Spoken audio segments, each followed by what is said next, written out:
Professor Nageswararao ఇష్యూలో అబ్బా 2 రోజుల నుంచి పవన్ కళ్యాణ్ని, చంద్రబాబు నాయుడిని, లోకేష్ బాబుని తిట్టిన తిట్లు ఈ మధ్యకాలంలో ఆంధ్రప్రదేశ్లో కూడా తిట్టలేదండి. ఆ జగన్మోహన్ రెడ్డి పార్టీ వాళ్ళు కూడా తిట్టలేదు. అయితే ఈయన గారు నవరసాలు పోషించారండి ఈ 2 రోజుల్లో. మన నాగేశ్వరరావు గారు, ప్రొఫెసర్ గారు ఆయన తప్పు మాట్లాడతారు. నేను తప్పు మాట్లాడతానని కూడా బేషరతుగా క్షమాపణ కూడా చెప్తారు. యుద్ధం మీరు మొదలుపెట్టారు, మళ్ళీ నేనే ముగిస్తానండి, మళ్ళీ వార్నింగ్ ఇస్తారు. ఇది అర్థం కానా వార్నింగ్. అయితే మధ్యలో ఇంకోసారి మీ వల్ల, మీ దయ వల్ల నాకు ఆదాయం పెరిగింది, వ్యూవర్షిప్ పెరిగింది, బీభత్సంగా ఫాలోయింగ్ వచ్చింది అని మళ్ళీ సంతోషపడతాడు.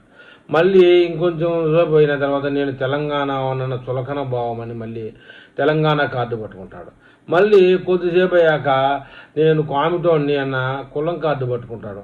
అందువల్లనే నన్ను చులకనగా చూస్తున్నారు. కామిటోళ్ళని ఎవరు చులకనగా చూసిన దాఖలాలు లేవు నాకు తెలిసి.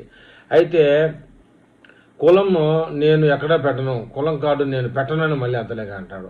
అయితే నేను వద్దన్నా మీరు నేను అరుస్తూనే ఉంటా అనే మళ్ళీ ఇంకో విధంగా మాట్లాడతాడు.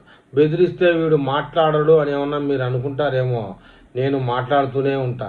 ఆయన్ని మాట్లాడొద్దని ఎవరు అనింది లేదు, మాట్లాడమని అనింది లేదు, మళ్ళీ నేను మాట్లాడుతూనే ఉంటానని స్టేట్మెంట్ ఇస్తాడు.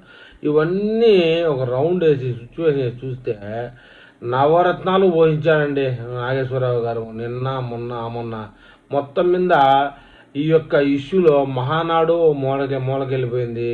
అమీర్పేటలో ఎన్టీఆర్ విగ్రహావిష్కరణ మూలకెళ్ళిపోయింది. మొత్తానికైతే ఈ నవరత్నాల నాగేశ్వరరావు విషయాలే మీడియాలో చిన్న యూట్యూబ్ కాంచి పెద్ద మెయిన్ స్ట్రీమ్ వరకు బాగా హైలైట్ అయిపోయాడండి.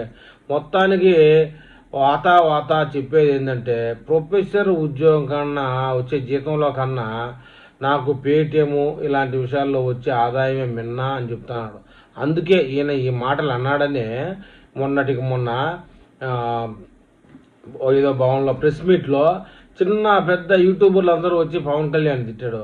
ఏమయ్యా నాగేశ్వరరావు, నీకేనా వ్యూవర్షిప్ ఎర్నింగ్ రావాలా, మాకు కూడా పెరగాలి కదా, మేము కూడా యూట్యూబ్ మనము జర్నలిస్టు అని చెప్పుకుంటున్నాం కదా, మాకు కూడా వ్యూవర్షిప్ సబ్స్క్రైబర్స్ పెరగాల అంటే నిన్నే ఫాలో అవుతామని చెప్పి పిచ్చిగా తిట్టారండి చంద్రబాబు నాయుడిని, పవన్ కళ్యాణ్ని.